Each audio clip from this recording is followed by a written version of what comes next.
You look at, for that generation as well, getting into a house, renting, the HECS bills are higher than our generation paid.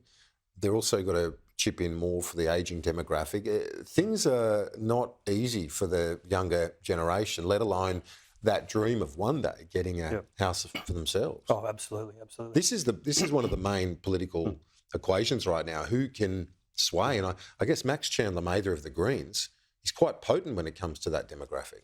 True. I mean, going back to my original point on the not drawing a single policy out of it, and I think you can be assured that cost of living is the primary driver of most of these shifts in Newspoll. But there is an interesting correlation, I suppose, and we can get to the male vote as well. But we did a poll a couple of polls ago in early March, that you'll remember, on nuclear.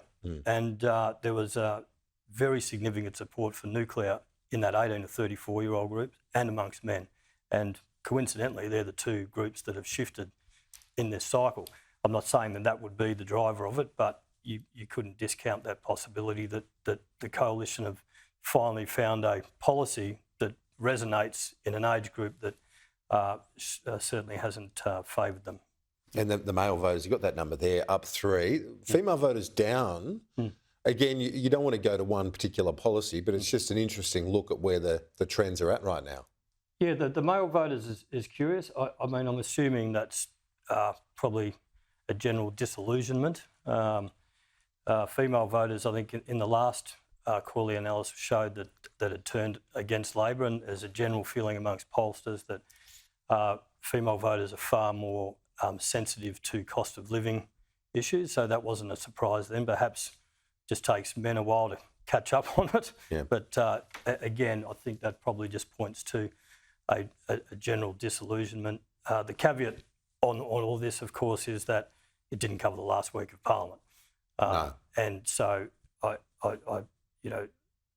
hesitant to suggest that this is a locked-in thing. And the last poll in this cycle, as you remember we discussed last week, had come back to 51-49, which was the start of a potential trend against Labor. If that were to continue in the next cycle, then going back to your point about minority government certainly becomes something to talk about. It's possible, but majority government is still possible, as you've written in the newspaper today. And in fact, this is nowhere near where the coalition needs to be to win government. And some have said to you that they're wondering why aren't the coalition doing better, given the problems Labor's had? Well, considering the problems they've had, there are a few in the coalition, certainly in the party room, that sort of think, well, maybe we should be doing better. But I suppose in the absence of policy, and there is a big absence of policy on the coalition side, there's not a lot for people to be drawn to, I suppose, at this stage. So perhaps that might be the argument that Peter Dutton would mount, that just wait till we've got some policy on the table and things will shift in their favour. But you're right, there is a pathway to majority government for Anthony Albanese. I think the next poll will be critical in sort of talking to this possibility of minority government, which is, again, if we talk about it again in another 4 weeks, we're talking about another aspect of this whole debate, and that's the Hobson's choice for Albanese, that if they do go to minority government, who do they go with, the Greens or the Independents? Indeed. Simon, great to chat about that. As you said, very interesting analysis across the first quarter of Newspoll. We'll see you soon. Appreciate it.